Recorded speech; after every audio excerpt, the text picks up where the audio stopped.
Halo, halo, halo Mas Agung. Siang, Mbak. Oke, aku manggilnya apa nih? Mas Mas, Agung aja ya?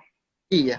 Ah, Oke, oke Mas Agung, makasih ya udah bergabung. Kita mungkin mau ngobrol-ngobrol sedikit nih terkait UMKM ya. Oke, nah pertanyaan pertama nih Mas, ya, bagaimana perkembangan UMKM di Indonesia terlebih dengan adanya pandemi COVID-19 ini? kalau kita sama-sama lihat, Mbak ya, banyak banget nih, khususnya para pelaku usaha atau UMKM. Tapi kalau saya pribadi menyebut UMKM tuh usaha mikro kecil miliaran.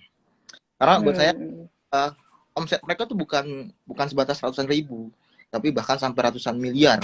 Gitu. Jadi hmm, hmm, hmm.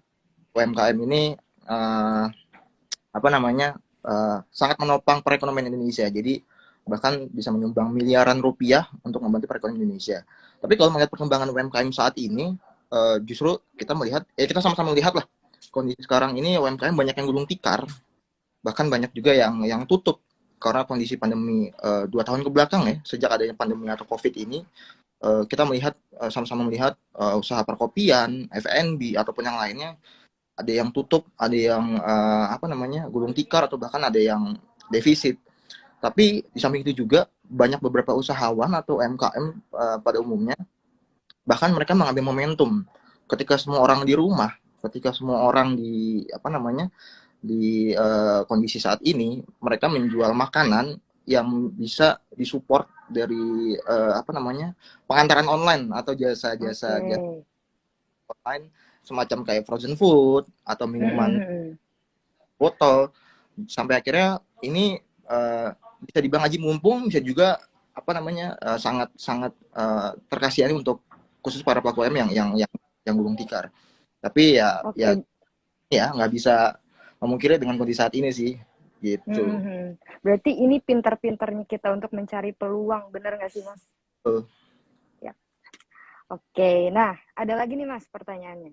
ya UMKM didorong untuk bertransformasi ke digital. Nah, pengaplikasiannya itu bisa dalam hal apa aja sih sebenarnya? oke. Okay. Kalau melihat perkembangan sekarang kita sama-sama tahu bahwa ya, semua itu dengan teknologi bisa jalan ya apapun Mhm, bentuknya digital atau teknologi dan lain-lain. betul.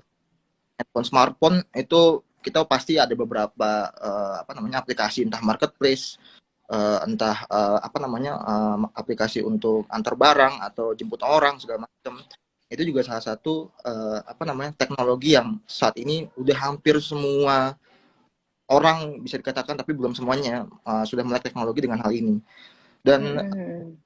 salah satunya pembayaran online juga merupakan alat digital dan tentunya juga Mhm, kayak pencatatan transaksi sekarang tuh udah bukan lagi walaupun masih banyak ya masih banyak teman-teman usahawan atau beberapa pelaku UMKM mereka sendiri masih melakukan transaksi yang manual tapi dengan adanya transaksi digital atau transaksi yang sudah dengan teknologi itu juga salah satu transformasi yang dari digital dari manual ke digital gitu. Jadi itu menurut saya salah satu apa ya transformasi ya untuk mhm, mhm, mhm.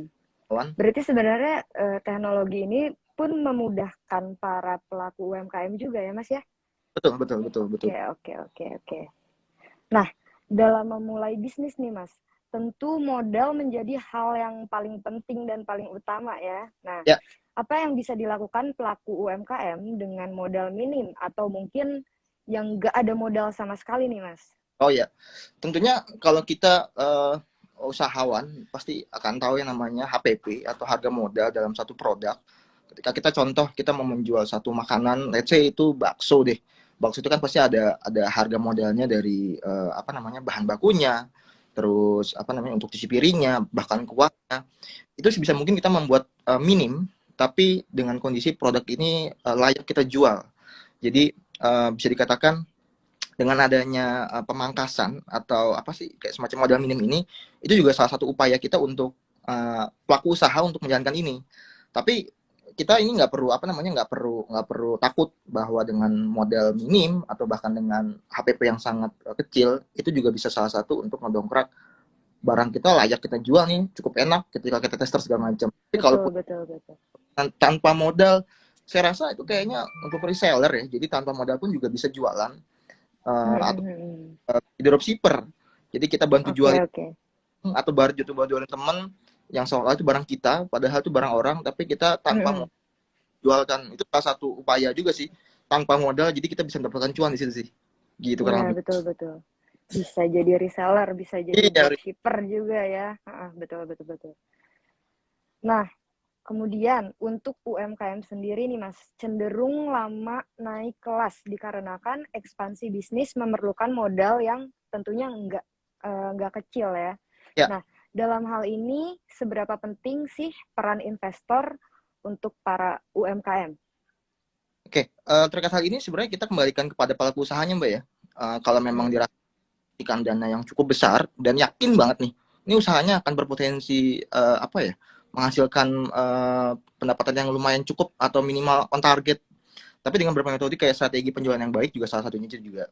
Tapi kita lakukan bisa sebaik mungkin sih, gitu. Mm-mm. Kan ya, misalkan kita nggak pakai investor apa segala macam, yaitu bisa minim resiko. Jadi semakin kecil apa namanya hal-hal yang nanti kita bisa jangkau, kita tidak punya terlalu beban dengan orang lain, tapi kita tahu resiko ke depan itu akan seperti apa sih. Itu kalau nggak yakin.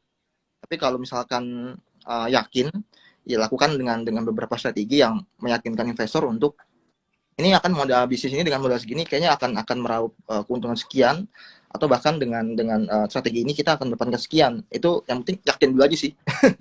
Gitu. Hmm. Oke, oke. Yang penting yakin ya. Tuh, teman-teman semua yang penting yakin. Jangan takut. Nah, kemudian bagaimana nih Mas memilih strategi yang tepat untuk meyakinkan investor supaya mau menanamkan modalnya ke bisnis kita? Oke, strategi yang tepat yang pasti tentunya dengan strategi dan perhitungan yang matang ya.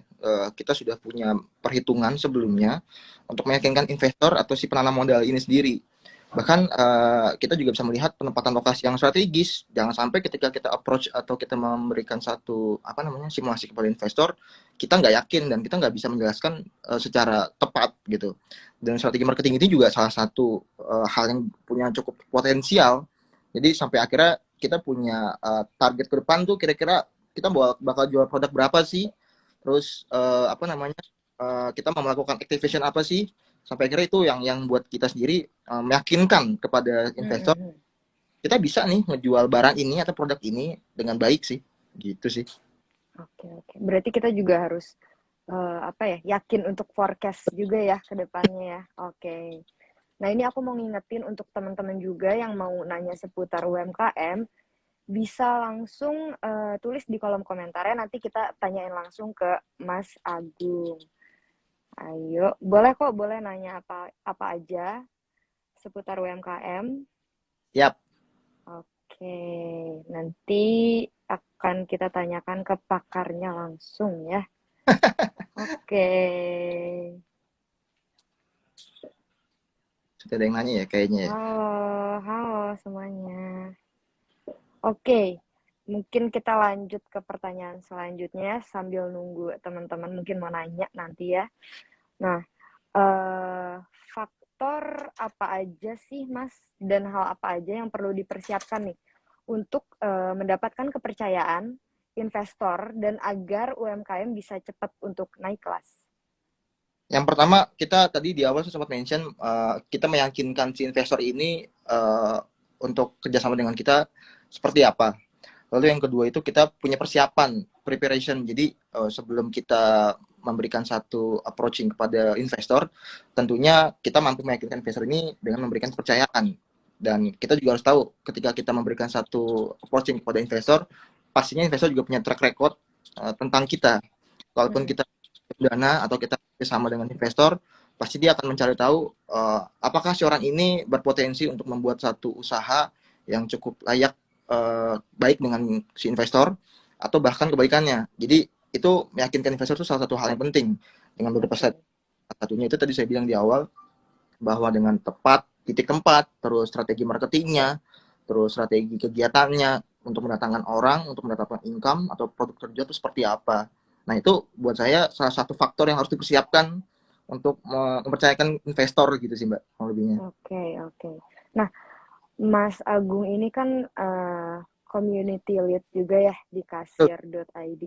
Bisa diceritain nggak sih Mas, maksudnya kayak kasir.id tuh mungkin ada teman-teman yang belum tahu itu tuh apa, terus seperti apa bentuknya. Boleh Oke, diceritain Mas sedikit? baik Mbak. Terima kasih. Kalau untuk kasir sendiri, kita ini adalah aplikasi untuk usahawan atau untuk UMKM, usaha mikro kecil miliaran. Jadi mereka ini apa namanya? Kita melihat banyak banget beberapa UMKM atau pelaku usaha yang masih belum go digital.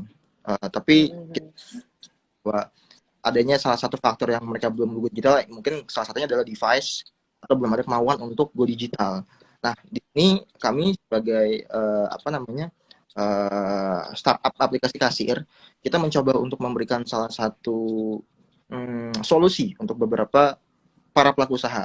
Kita membuat satu aplikasi kasir secara gratis kepada para pelaku usaha yang mana ketika di-download sebatas memasukkan produk yang akan dijual sama pelaku usaha, lalu nanti akan terreport transaksinya seperti apa.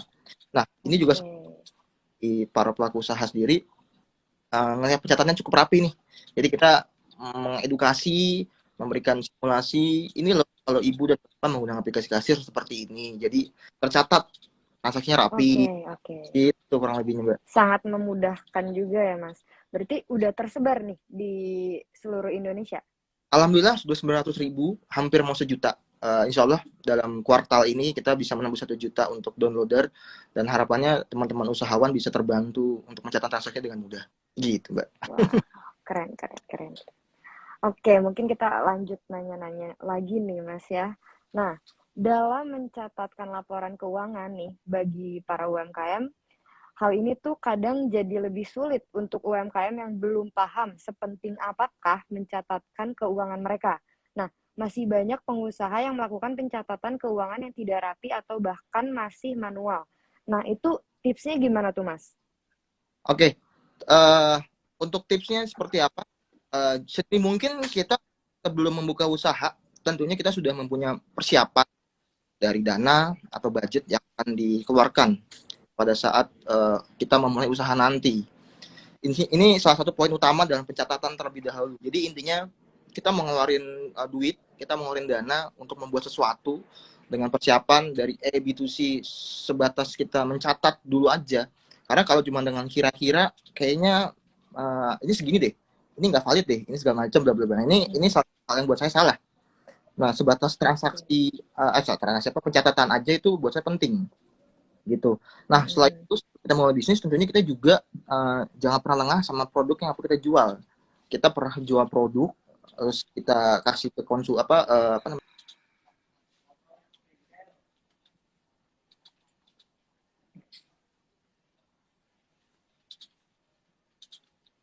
Mbak. Nah, oke. Oke. Ada lagi, Mas. Nah, kita jangan pernah lengah dengan seperti kayak kita menjual barang, kita menjual apa namanya? Produk sampai akhirnya ini karena saudara, ini karena temen, ini karena keluarga, ya udahlah kasih aja. Nah, itu jangan sampai terjadi pada saat kita menjual usaha. Nah, ini penting buat saya. Karena pencatatan transaksi itu cukup detail dalam artian sebelum kita memulai usaha gitu. Jadi produk apa yang kita jual, produk apa yang kita berikan nanti kepada orang lain itu juga salah satu hal yang buat kita penting mencatat transaksi yang terjadi. Itu sampai akhirnya Oke. transaksi yang kita jual, produk yang kita jual itu terrecord dengan baik dan sampai akhirnya kita punya bentuk digital bahwa ini lumayan cukup apa namanya tercatat dengan baik gitu. Oke, oke. Nah, Mas, ini juga ada pertanyaan nih dari Imolen underscore. Dia bilang nih, bagaimana harga terbaik menurut investor itu seperti apa ya Kak? Katanya gitu. Mungkin bisa Gimana Mbak? dibantu jawab Mas? Agak putus tadi. Nah, tadi Imolen underscore dia tuh nanya, biasanya harga terbaik menurut investor itu seperti apa ya? Itu. Harga terbaik. Pertanyaannya seperti itu. Harga terbaik itu sebenarnya tergantung dari si pelaku usaha itu memulai bisnis seperti apa. Oke. Jadi kita mau bikin usaha apa, pasti modalnya berapa beda. kita mau bikin usaha franchise yang modalnya minim itu juga bisa. Kita mau bikin usaha yang kita build in sendiri itu juga bisa. Tergantung dari kebutuhan berapa yang kita nanti akan apa namanya propose ke si investor. Sampai akhirnya akan kelihatan proporsionalnya seperti apa sih pada investor dengan si pelaku usaha. Oke. Mbak. Nah, ini ada juga Kak dari Kak Anendita Putri. Katanya kalau nggak pakai kasir, kerugian dari UMKM apa Kak? Katanya itu. Sebenarnya bukan masalah kerugian atau tidak ketika nggak pakai aplikasi kasir. Justru kita membantu para pelaku usaha sendiri dalam mencatat transaksi. Karena kita punya visi misi mendigitalisasi para pelaku usaha ini untuk go digital. Tapi dengan satu syarat ya apa namanya beberapa kebutuhan atau beberapa hal yang kita bisa support, salah satunya device. Nah, di aplikasi kita kan ini hampir sama kayak beberapa aplikasi lainnya, karena mereka ada standarisasi untuk OS atau untuk Android yang akan dipakai, karena kita hanya ada di Android tertentu, hanya ada di apa namanya di Apple Store gitu. Jadi Oke. jadi kalau untuk dibilang seberapa penting kalau nggak pakai kasir, kita kembalikan kepada para usahawannya. Kalau memang masih mau manual, ya tidak apa-apa. Tapi nanti akan apa namanya kembali lagi kepada usahanya sendiri untuk mencatat hasilnya seperti apa, gitu Mbak. Oke. Kemudian Kak, kita lanjut lagi ya. Ada Sasmita. Mau nanya Bang, tahu BPR gak? Kira-kira BPR bisa jadi solusi para pelaku usaha untuk masalah permodalan atau tidak? Nah, alasannya kenapa? Terima kasih, katanya. Apa ya? Saya juga kurang tahu. BPR itu apa ya? Oke, mungkin kita cari pertanyaan yang lain ya. Teman-teman boleh yang mau nanya juga ya. Yuk, kita tanyakan langsung. Nah, ini ada nih dari David Asiahaan. Apa saja kesalahan paling umum yang dibuat oleh pemilik usaha kecil dan menengah? Silakan dijawab, Pak. Kesalahan umum?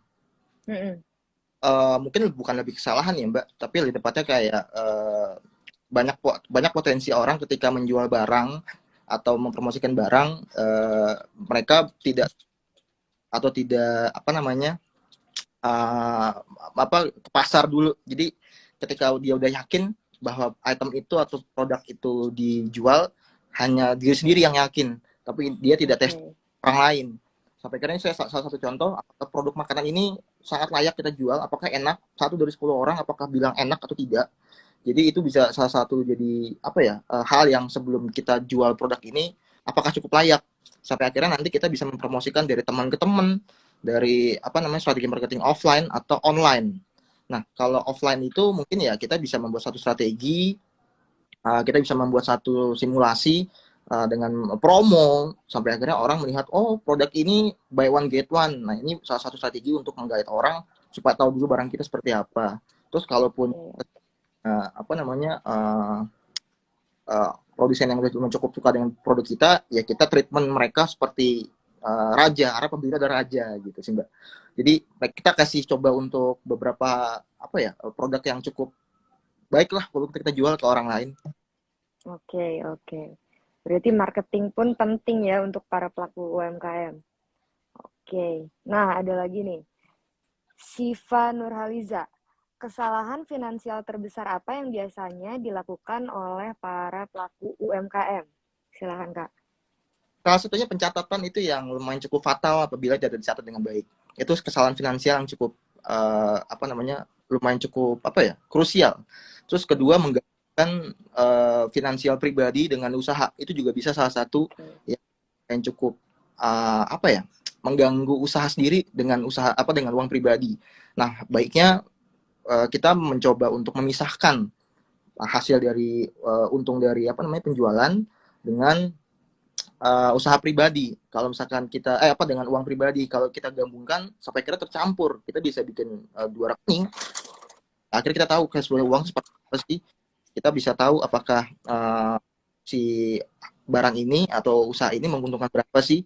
Jangan sampai campur dengan uang yang lain. Itu sih salah satunya Mbak. Dan tadi yang pertama itu pencatatan itu juga salah satu hal yang cukup krusial kalau untuk para UMKM. Jangan sampai tidak tercatat barang yang keluar. Kita nggak pernah tahu untung kita berapa, kita nggak pernah tahu modal kita berapa kalau kita nggak dicatat. Oke. Berarti sebenarnya bisa juga nih teman-teman yang baru mulai menjadi para pelaku UMKM bisa juga untuk ikutin apa yang tadi katanya Mas Agung bilang ya, selain marketing, terus kita juga harus bisa forecast juga tuh kayak apa dan gimananya. Nah, kemudian selain juga quantity, kita juga harus pikirin quality juga gitu ya. Oke, nah ada lagi nih Kak. Bagaimana cara menekan pengeluaran atau modal untuk usaha kecil dan juga menengah? Itu seperti apa, Kak? Nah, tadi sempat di-mention juga sama Mbak Caroline di awal ya, bagaimana caranya kita menekan HPP seminim mungkin, tapi kita jangan sampai menjual produk ini sampai akhirnya rugi. Kasarnya apa namanya, HPP-nya tinggi, penjualannya juga tinggi. Nah, itu juga salah satu faktor yang sedini mungkin kita jangan sampai apa namanya jadi berantakan tuh. Jadi kalau kita mau menjual sesuatu mungkin HPP-nya kita kecilin nih. Jadi sampai akhirnya kita punya untung berapa. Ketika kita mau buat diskon, kita mau buat potongan harga, kita sudah tahu berapa sih bottomnya yang kita akan jual, berapa sih apa namanya harga yang nanti kita kasih potongan, sampai akhirnya orang merasa bahwa oh harga ini murah banget nih. Tapi di samping itu juga kita punya produk sebenarnya udah laku dengan harga segini gitu. Terus kalau dari Mas Agung sendiri nih, tipsnya apa sih buat yang semua teman-teman sobat investor nih yang baru mau menjurus, baru mau terjun sebagai pelaku UMKM? Itu kunci utamanya apa dan sedikit tipsnya apa sih, Mas? Khususnya investor apa UMKM nih, Mbak? Untuk UMKM-nya, Mas. Untuk UMKM-nya. Yang pertama, saya apa namanya meyakinkan kepada para pelaku usaha jangan pernah lengah dalam pencatatan. Lagi-lagi pencatatan itu cuma cukup valid kalau mohon maaf kalau sebatas dengan kertas, dengan buku, kita bisa aja buat kapanpun. Tapi kalau dengan transaksi yang terjadi, dengan produk yang kita jual, item yang kita jual, sekali lagi, itu tervalidasi dengan baik. Apalagi kita punya report yang sesuai dengan penjualan atau nominal angka yang kita jual, itu sesuai dengan penjualan yang kita jual. Nah, sampai akhirnya ini yang kedua, meyakinkan si investor bahwa penjualan kita cukup baik nih. Kalau kita misalkan mau buka cabang dengan menggunakan investor, kita punya track record penjualan yang cukup baik dari sini, kita mau buka cabang berikutnya dengan proses yang strategis, dan ini meyakinkan investor dengan apa ya bahasa-bahasa yang kita berikan kepada dia itu penjualan kita average sekian persen, penjualan kita lumayan cukup baik dalam day to day-nya, perharinya, karena kita punya strategi A, strategi B, dan strategi C. Nah, itu yang buat saya harusnya bisa ditekankan kepada para pelaku usaha, kepada untuk investor gitu. Oke. Nah, berarti seberapa sih Mas pengaruhnya itu usaha mikro, kecil dan juga menengah terhadap perekonomian di Indonesia? Ini cukup menopang perekonomian Indonesia, Mbak ya. Apalagi khususnya para pelaku usaha UMKM. Jadi jangan salah, kita melihat, mohon maaf, warung pinggir jalan, pedagang pinggir jalan atau pedagang keliling, mereka itu bisa menopang perekonomian Indonesia, dan dia juga bisa membantu sekelilingnya. Karena sekarang kita bisa lihat banyak banget orang yang menggotong royong membantu para pelaku usaha ini yang maaf dagangannya kurang laku, dagangannya apa namanya nggak ada yang beli, sampai akhirnya kita bercoba untuk membantu sama UMKM ya, kita saling menopang untuk meningkatkan perekonomian kita nih di Indonesia khususnya, Mbak ya. Gitu sih, Mbak, kurang lebihnya. Jadi untuk Indonesia hampir 90%. Oke. Nah, berarti kasir ini bisa nggak sih, Mas, sebagai fasilitator untuk para UMKM mendapatkan pembiayaan? Bisa. Kita punya apa namanya? Kita kerjasama dengan Boleh beberapa. diceritain juga, Mas, fitur-fiturnya apa, mungkin kelebihannya apa dibandingkan aplikasi atau device yang lain? Mungkin banyak tetangga-tetangga semua atau sahabat-sahabat kami yang juga hampir sama selaku point of sales, tapi kami rasa kita sama bantu para pelaku usaha atau para pelaku UMKM untuk mencatat transaksi dengan baik. Tapi lagi-lagi mungkin perbedaannya adalah di fitur dan lain-lain.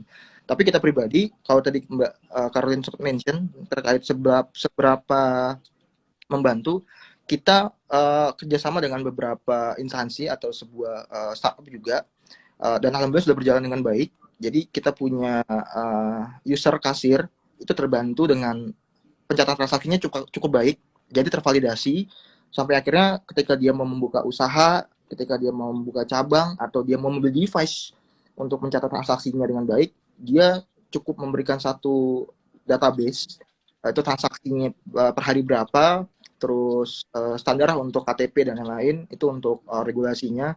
Di situ ada standarisasi juga, sudah 6 bulan usahanya apa belum, atau apa namanya, lokasinya seperti apa. Akhirnya kita bisa membantu memfasilitasi kepada usahawan dengan si apa namanya startup ini untuk diberikan pinjaman modal, tapi sudah dengan Oke. dari si peminjam modal gitu. Oke, Besar oke. usahanya berapa dan omsetnya berapa sih gitu. Oke. Oke, oke. Memudahkan sekali ya tentunya ya si aplikasi kasir ini ya, Mas. Insya Allah. Oke.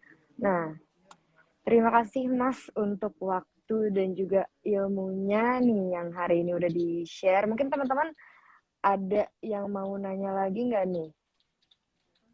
Coba yang lain kita lihat-lihat dulu ya.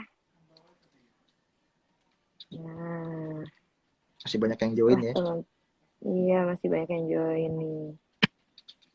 Teman-teman boleh ya kalau ada pertanyaan atau kepo nih soal UMKM, soal apapun boleh komen di kolom komentarnya ya.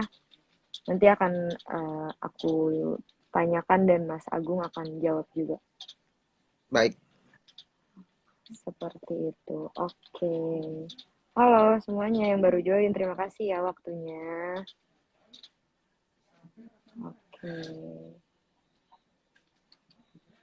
Teman-teman boleh ya nanya di kolom komentar kita. Ayo, jangan malu untuk bertanya. Oh itu ada yang nanya tuh Nanti Kak. akan sesat di jalan. Mana nih? Egi Wibisono tuh. Mana, Ada, mana, mana. Coba. saya bantu jawab ya untuk Bapak Egi, untuk apa namanya, kasir berbayar atau enggak. Tadi saya mungkin baru join Bapak Egi. Aplikasi kasir basicnya itu kita gratis. Jadi kalau buat usahawan yang baru mau mulai usaha, buat usahawan yang baru mau mulai bisnis apa namanya, makanan atau minuman, basicnya kita gratis. Jadi memasukkan produk, memasukkan apa namanya item untuk dijual berapa sampai kira terjadi transaksi dan ada reportnya, itu gratis. Tapi apabila teman-teman usahawan mau mengupgrade fitur-fiturnya, kita memang ada yang berbayar. Itu tergantung lagi kebutuhan teman-teman usahawan. Kalau memang dirasa butuh untuk fitur update-nya, kita ada namanya kasir pro dan premium fitur. Kalau memang dirasa itu butuh untuk teman-teman usahawan, silahkan upgrade dan insya Allah harga kita lumayan UMKM sekali. Jadi nggak perlu khawatir, dengan bahasa perharinya sekitar 1000-an, itu udah bisa untuk setahun, misalkan 350.000, itu udah bisa dapat kasir pro-nya. Tapi kalau untuk balik lagi kepada kebutuhan si usahawan, apakah butuh untuk fitur A, untuk fitur B, nah itu tinggal add on aja atau tinggal additional tambah fitur. Gitu kurang lebihnya Mbak. Nah, ini ada nih pertanyaan dari Dwira Hayuningsih 7. Nah, format pencatatan apa sih yang paling efektif untuk para UMKM? Seperti apa tuh, Kak? Buat saya, format pencatatan itu yang lebih digital, lebih gampang. Oke. Lebih berbau teknologi ya berarti ya, supaya lebih dimudahkan juga. Banyak resikonya ketika nanti ada apa namanya, handphonenya kertasnya hilang, ada kita lupa akhirnya. Jadi satu hal yang apa namanya, digital itu bisa menopang usahawan untuk pencatatan dimulai gitu loh. Oke. Meminimalisir hal-hal seperti itu ya yang tadi udah dijelasin. Nah, berarti tipsnya aja nih Kak untuk UMKM cepat naik kelas. Itu ya. Gimana? Gimana Mbak? Sorry tadi putus. Tipsnya supaya UMKM itu biar cepat naik kelas, Mas. Gitu. Gimana? UMKM supaya naik kelas, go digital. Jadi kalau usahawan mau naik kelas, pastinya sudah harus digital dan kita melek teknologi.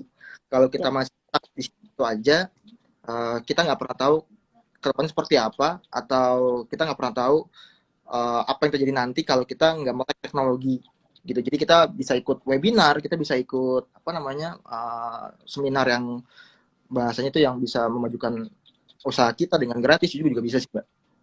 Betul, betul. Betul. Jadi mau nggak mau kita juga didorong harus melek teknologi juga ya. Oke. Nah, teman-teman semua, mungkin bincang-bincang kali ini sudah cukup ya teman-teman. Tadi sudah banyak pertanyaan juga yang kita kasih ke Mas Agung dan Mas Agung juga menjawab juga gitu ya. Nah, oke, makasih banyak nih Mas untuk waktu dan ilmunya juga ya bisa berbincang di episode kali ini. Nah, semoga ada kesempatan di lain waktu ya Mas ya, Amin, amin. biar bincang-bincangnya bisa lebih banyak juga gitu ya. Oke. Sebelumnya Mbak Caroline, Nah, GX juga oke. sehat yang ada di kantor, tetap waspada. Iya, terima kasih. Mas juga selalu sehat, keluarga dan Masnya juga ya. Nah, Amin, amin. selamat siang Mas dan selamat menjalankan aktivitas kembali ya. Semoga sehat selalu Mas. Sampai Assalamualaikum. bertemu lagi. Bye.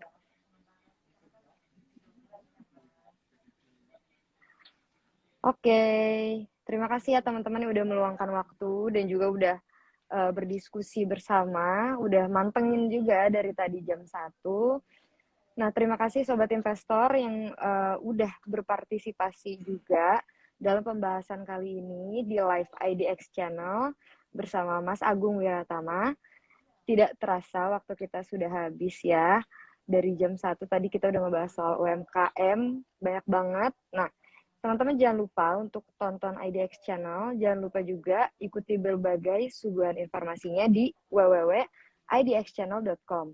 Dan juga jangan lupa untuk follow Instagramnya IDX Channel at IDX_channel. Dan juga jangan lupa untuk tontonin YouTube-nya juga nih, IDX Channel. Nah, kemudian nanti minggu depan akan ada juga break time Instagram live di IDX Channel, di Instagram IDX Channel. Kalian jangan lupa untuk nonton juga ya. Selain itu, sudah cukup. Terima kasih untuk waktunya.